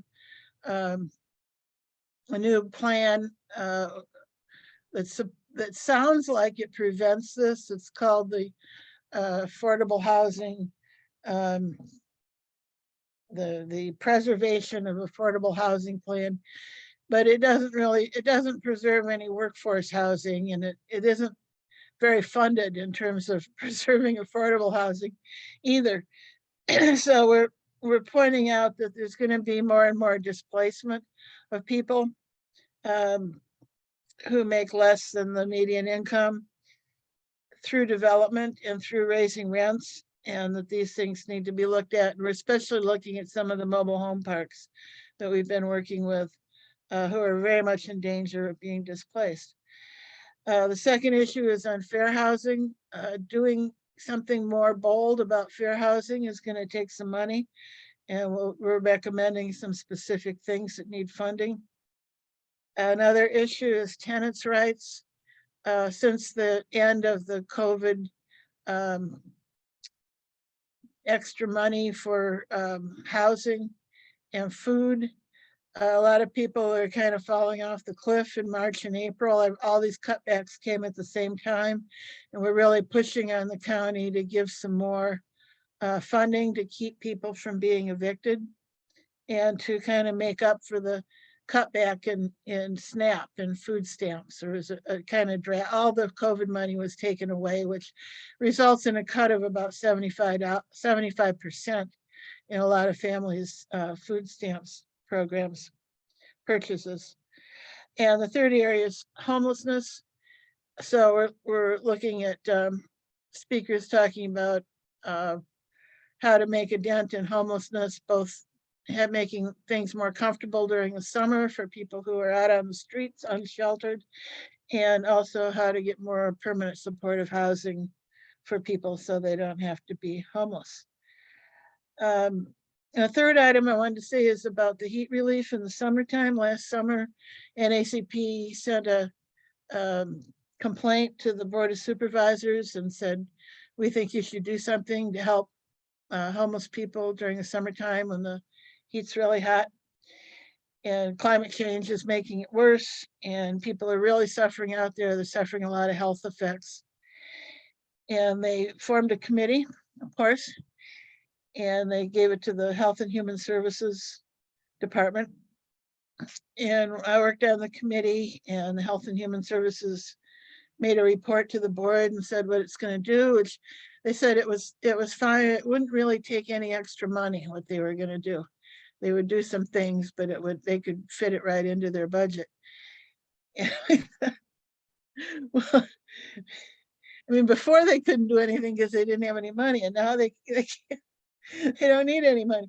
So we wrote a letter back to Michelle under Michelle's signature, and we sent that to all the board members and said, yeah, y'all ought to raise your ambition level a little bit on this and try to do a little more, put some money behind it. And we did get a response from Chairman McKay, who said he would ask the Health and Human Services Department to make it a priority. So we'll see what comes of that. But we did go back at him, and we did get a favorable response. So we'll see if we get some more money. So that's it for today. Any questions? Ms. Carter has her hand raised. And Les after that. Yeah, this is Dee Dee Carter. I didn't realize it was out there, but I went out there today and I looked at Fairfax County housing goal. It is so weak. It is not even worth saying it's a housing goal. You know, the way they put out there that they were going to do 10 to 12%. I told them that their ambitious goal should be 20 to 25%. And in order to prevent, to have affordable and housing for veterans and homeless people, they need to start converting a lot of these office buildings, commercial spaces, and warehouses in the housing for these folks. And they need to put in 20, I said 20 to 30% for people that need help with rent or down payment assistance. So I just think that the Fairfax County, as rich as they are, they have a 1 billion, probably close to a $2 billion budget, that they should make money available for these folks. This is one of the richest counties in the country. It's no need that we need to have, that we don't help provide housing for folks. And I did submit this to the comments section through, I think it was through COG, but it was specifically directed to Fairfax County because I know Fairfax County got a lot of money. Right. Thank you, Dee Dee. Thanks for commenting on that. They say they don't have a lot of money, but we think they should put more money into this. I think it's the priorities that are a little bit skewed. They can find money what they want to find money for. So, you know, we know the deal. And we also know that the history of unfair housing has resulted in a great many of the homeless people, where Black people are 9.5% of the Fairfax County population, and they're way over 50% of the homeless population. And that's true in the lower income areas as well. Blacks and Hispanics are predominantly people that are in need of affordable housing. The COG report did find that they did a lot of data. There's a lot of data in that report, more data than anybody needs. But one thing they found was that Fairfax County was getting more segregated over the past 10 years. And it's also getting more unequal. It's like there's more rich people, more poor people, there's less people in the middle. So the inequality and the segregation are both getting worse. So whatever we've been doing so far has not changed that trend. The trend is toward more segregation, more inequality, and not enough Black people. Not enough. There's a disproportionately low number of Black people, mainly because of the covenants that made it impossible for Black people to buy homes in Fairfax County until around 1968. Mary, I've lived in Fairfax County all my life, and there were Black communities in Fairfax County. There were lots of Black communities. Yeah, there were a lot of Black communities, and they got ran out by development. They did. And you can look at, and I could give you case in point, Maryfield. Maryfield was once a predominantly Black community. You would never know looking at Maryfield the way all that development is down there. But that was once an all Black community. Williamstown is the same thing. Route 50 took over and they started developing in that area too, and it's gone. You don't even know that people lived in that community. Right. So that's what I'm saying. The same thing in Vienna. They ran out people because of the taxes in Vienna. And, you know, the taxes are high. People can't afford to live here. The elderly people can't afford to live here. And so they move on to other locations. They move out of the state or move further down in the state or move over to Prince William County. Yeah. Yeah, I'm happy to live near one of the surviving Black communities, which is Gum Springs, and they're always fighting with the county to get their area developed the way they want it. What Ladies, we have one more question though, and then we still have several committee reports. So if I can let Les. I was just going to say the new subdivision, the subdivisions that came in the 50s, 60s, 70s had a lot of deed restrictions. So Black people couldn't move into these post-war subdivisions that came up. If I could offer to Mary, that maybe in a future meeting that you actually do a presentation on kind of the history of housing and how, you know, some of the ordinances, like you mentioned already, that restrict where African Americans could live anyway. So I think that would be been restriction in Fairfax County since the Civil War. So exactly, I've been here all my life, and there's been restriction. Les, go ahead. Okay, my question's quick. Mary, I just wanted to visualize this program for summer relief for the homeless. And I know you're familiar with the hypothermia center over in the government center in Reston. So would the idea be that in the summertime, let the people into that same space and you know, let them, you know, obviously away from the heat, cool off, and then maybe backstop with, the local churches, then providing meals on those days? Well, there's certain places in the county that provide meals, and they're sort of drop-in centers for homeless people. And I think they know where those are. They hear through word of mouth. There are the actual homeless shelters, which when it gets to a certain heat level, a heat index level, are supposed to have a no turn away policy. So what that means is you can go in and sleep on the floor in the bunk room. And all the government buildings become cooling centers. So homeless people are supposed to be able to go into any government building, library, community center, rec center, whatever, and cool off for a while. But it turns out the staff and the other patrons of that building don't seem to know about that policy and don't always agree with it. So some things were going to be done around that. Also, with the homeless people, we did a survey, and homeless people said the thing they wanted most was water, but they didn't have enough water to keep cool. So they're going to put out a lot more water and some hats and sunscreen and bug spray and different things they're going to give away. And they're going to put out a communication system that tells people when everything is open for them, and they're going to give people some cards so they can get transportation to some of these cooling centers. So you may see a backlash this summer of people in the libraries and the different cooling centers objecting to homeless people being in there. I don't know how they're going to handle that. They haven't specified it. Thank you. Thank you, Mary. Are there any other questions for our housing chair?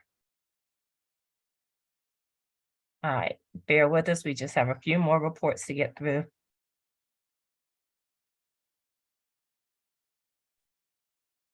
Freedom Fund Chair. I'm not sure I saw Rachel. Hi, I'm here. Yeah, okay, excellent. Hi, everybody. All right, I'm going to share my screen.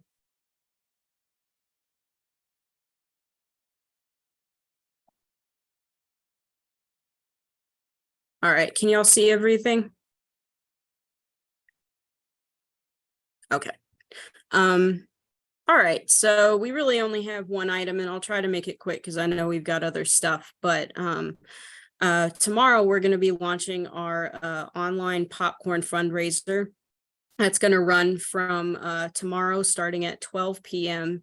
Until April the 2nd at also at 12 p.m. And the link will be available on our social media post, and it'll also go out via email, but I'll also put a link to it in the chat. But I'll just show you all the site real quick just so you can navigate it. So this is the link to our store that again will be available on those posts. And so 50% of every purchase will be going towards our branch. And you can buy by individual bag, or you can buy by collection. You can also just give, if you scroll down here, you can also just give a donation, and it will still give 50% to the branch, and then send popcorn to essential workers, but it will still give the same amount to our branch. We're also trying something new with this one. We didn't do this back in 2021, but we're trying something new, doing some friendly competition among our committees. So some of our committee chairs have also created pop-up shops as well. And they'll be sharing those links on social media and various other ways too. So look out for those. Monique and Erica, did I miss anything, or is there anything you guys would like to add, co-chairs? Nope, I went ahead and put the link in the chat, Rachel. Oh, awesome. Okay, awesome.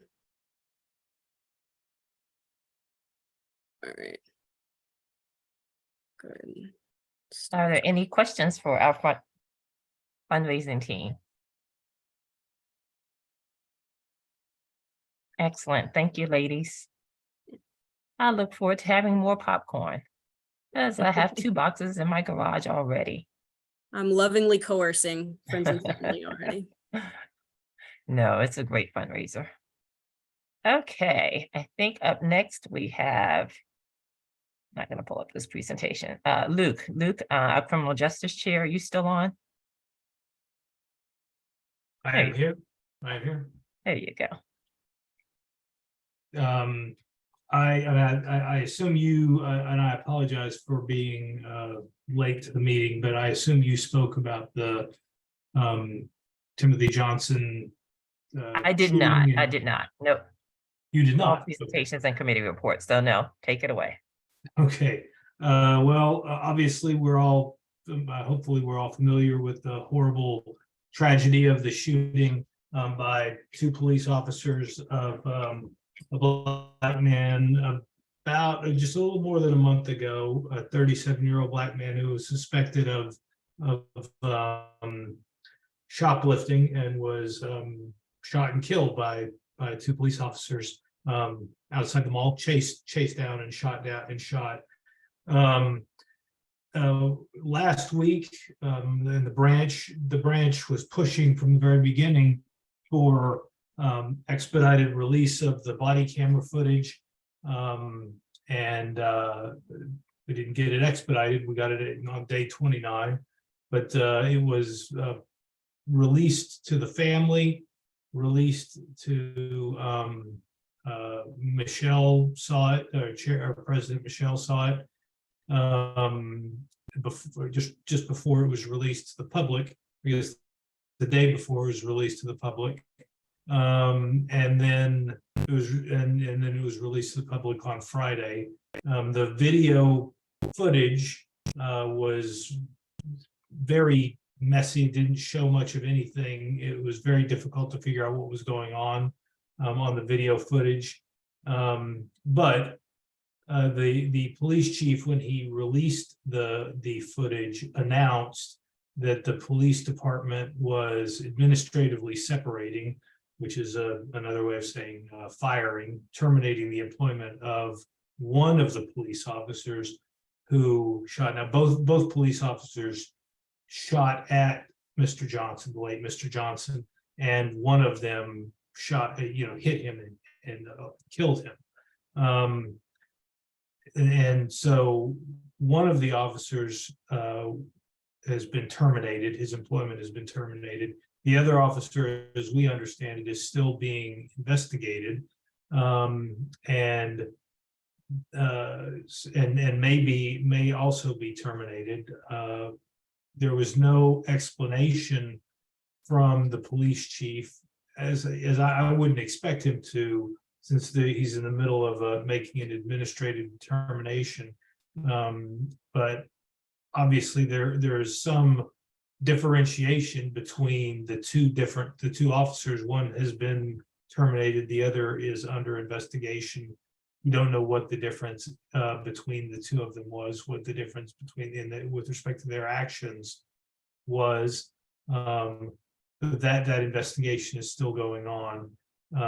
And the other thing that is proceeding is the Commonwealth's attorney, Steve Descano, is investigating the shooting to make a determination as to whether the officers who were involved are going to be charged with criminal offenses. As I think we've discussed, I think this was discussed at the last monthly meeting, but I could be wrong about that. Obviously the administrative separation of somebody who does something that violates the use of force policy or any policy of the police department is a different matter than whether or not the person is going to be charged criminally.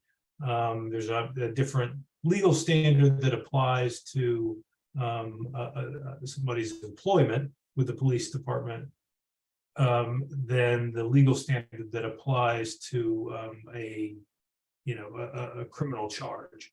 In order to charge somebody, the Commonwealth's attorney has to have evidence that he reasonably believes is going to satisfy a much higher standard. It's the beyond a reasonable doubt standard. He's got to believe that he's got evidence that satisfies every element of the crime. up to that standard. So he is, I don't think he's taking his time. I believe, and we have in our statement pressed him to make a decision as quickly as he can. I hope that will, and I believe, knowing Commonwealth Attorney Descano, he's not messing around. I believe he will make a determination. Believe he will do the right thing as he sees it, and we'll see what that determination is. And also we'll see if the police department doesn't terminate the other officer, we will press for an explanation as to why not, and make our determination as to what we will do when we get or don't get that explanation. We'll have to see what the police department does. Again, we don't know what difference they saw between the two officers, what where they were relative to Mr. Johnson when the shooting occurred. There are all sorts of variables that one could imagine would create different a different situation between the two officers. So we'll see what happens. And as President Michelle said earlier, we do have the rally for justice on Saturday at 10 o'clock. So obviously we hope everybody comes to that. We will be talking to the members of the Criminal Justice Committee, hoping that as many of them as possible can make that, and everybody on this call as well. So there are a few other things, and we're happy to have our two new co-chairs, Edwin and Pratik. I think Pratik is on the line somewhere, and we're going to get them involved and ramped up in the with respect to the activities of the committee. We look forward to that very much. That's all I've got right now, other than there are a few other initiatives, but I've prattled on for too long already. So if anybody has, I see Mary's got a question. Is that hand up for a current question, Mary? Yeah, I have a question. When the previous police chief fired an officer for tasing a guy over here in Gum Springs, the police officers got really upset and said he didn't do the proper due process. Is that an issue this time? Are the policemen upset? I haven't taken a poll of the policemen. I did tell the executive committee I had a random conversation that lasted about an hour and 45 minutes with a police officer about 10 days ago. It was he was very thoughtful, and a good officer, and he this was before the announcement from the police department, and I got the sense that the communications within the police department were that it was a problematic shooting. I haven't heard anything from the police or that they are outraged about what about the termination of the one officer. As we've talked about in the executive committee, and I think I said to the entire branch, when you look at the use of force policy, and you think about what those two officers did, it is very difficult to come up with a factual situation that justifies what they did. And as I told the police officer that I had this extended conversation with, if you're chasing a man who you suspect of a petty crime, a misdemeanor level theft, and you have him cornered and he does not want to surrender, well, walk away. That would be you shouldn't shoot somebody because you can't apprehend them within 30 minutes of the suspected crime, you've got the person on videotape. And I'm not a criminal law specialist expert, and I don't pretend to be, but the use of force policy is, if it means anything, means that you can't justify that shooting. I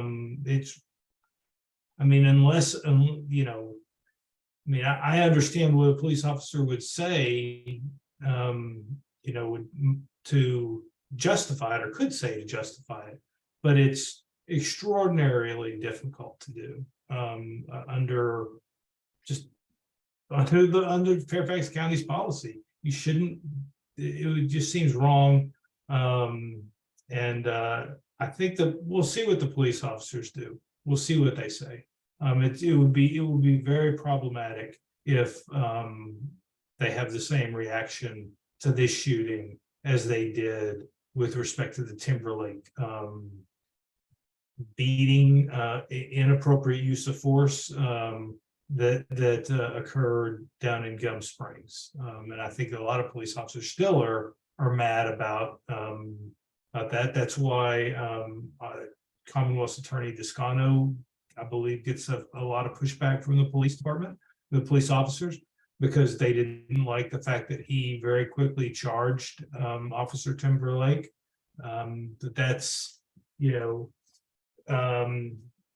again, that you have this policy that says de-escalate, de-escalate, de-escalate. And with the Timberlake situation, you have a guy who gets out of his car and immediately starts tasing and beating a man who's having a psychiatric problem. I think he also was having a drug reaction. But either way, it was very problematic, the police officer's reaction in that situation. And I have not heard that yet with respect to the shooting of Mr. Johnson and the termination of the one officer. And I don't know if has anybody read anything from the police officers in response to that shooting and the termination that is critical of the administration of the police department? I have not. I'd be interested if anybody has heard anything. Please speak up. No. Okay. I was looking at the chat. I don't know if there's anything that any other questions. Yeah. Okay. Yeah. People are commenting on people have commented on the video. Yeah. I found that video very difficult just to understand. You can understand very generally what's going on, but not in any specifics. And thank you, Meredith, for putting the link to the video footage if somebody hasn't seen it yet. Anything else? All right, I see no hands up, Michelle, so I will turn it over to the next committee. And other than to say, Pratik, do you have anything that you'd like to say? I see that your picture has been on for a while now. Hey everyone. I don't really have anything specific. I'm just, looking forward to working with you all and trying to get some change in the system. All right, thank you. All right, thanks, Michelle. Thanks, Luke, Pratik. We have just a couple more reports. Thank you so much for bearing with us. I believe Mike Wilkes from our Legal Redress Committee is up next. Actually, Madam President, I don't have anything to report. Thank you. Okay. Evelyn Spain, Women in the NAACP. Oh, thank you, everyone. Well, it's been an informative meeting. I appreciate it. I just am in awe every time I see all these wonderful people who are members. This is great. I wanted to share with you that the women in NAACP are having their Women's History Month event, not in March, one day late in April. So I understand that the rally is in the morning, but we will be starting from 1 to 3, and we'll be featuring two women who are entrepreneurs, one who has like 3 preschool institutions that focus on STEM. One's in Arlington and the other 2 are in Fairfax. And then another young lady who is an entrepreneur of an IT company. In addition to that, we'll have a couple of vendors. One has these wonderful cupcakes. And if you were at our last year's Freedom Fund, you probably got a chance to taste the tasty morsels from delicious, Darlene Shepherd. And then we have another woman who's going to showcase her creative t-shirts. So I invite you all to come to Mulligan's Pub on the Green in Pembroke on Saturday from 1 to 3. I'm sure you'll enjoy hearing how these young successful women and what they're doing to stay in the mainstream. So thank you very much. Thank you, President Neat. You are welcome. And I think I only skipped over one more committee chair, Kara Micah. Kara, are you still on? Yeah. Excellent. And there's Jason. Go ahead. Hi, Jason. Go ahead. Well, yeah, the only thing we have to report is unfortunately, the March 25th cemetery cleanup was postponed because the rain had caused too much mud. So Nova Parks asked us to reschedule, and we rescheduled that to I believe it's April 22nd. Sorry for anyone that showed up. Sorry, Anna, about that. Yeah, we tried to get the word out, but I guess we missed them. That's all we've got. Okay. All right. Well, we are coming to an end. Thank you so much for hanging out with us. We had a lot to report out, and I wanted to make sure that we got all of our presentations in.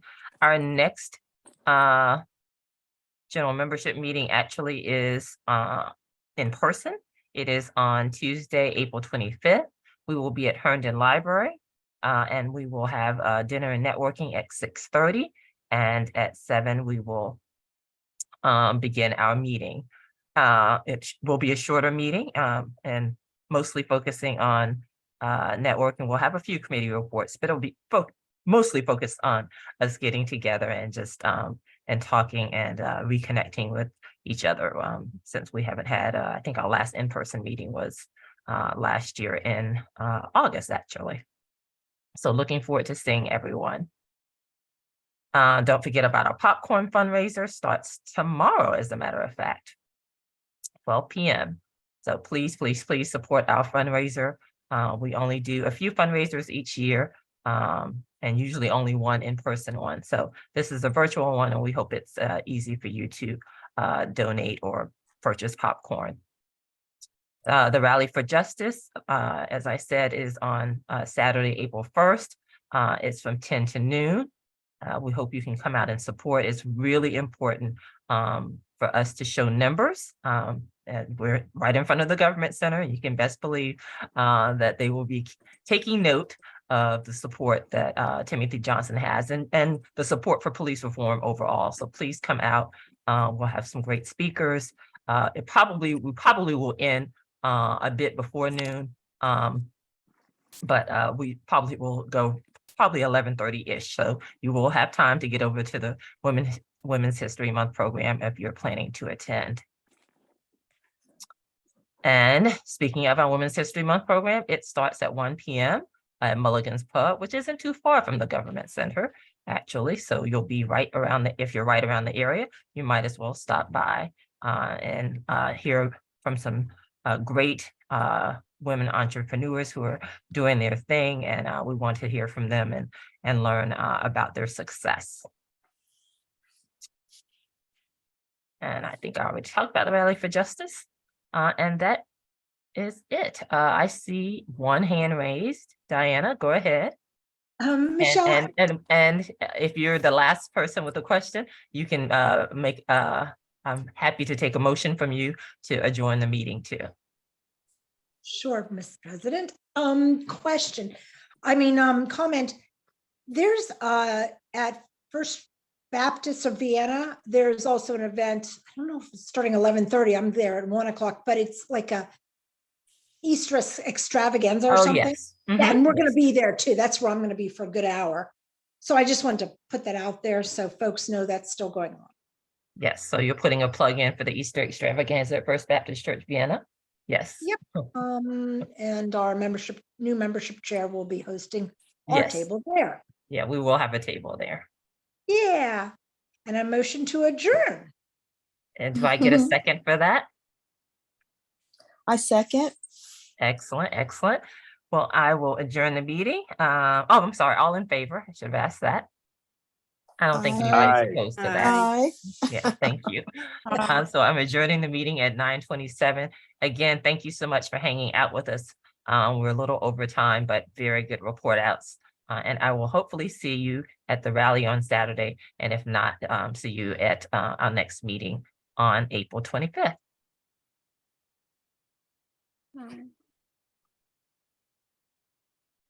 Thank you. Thanks. Good night. Good night, everyone. Good night. Great meeting.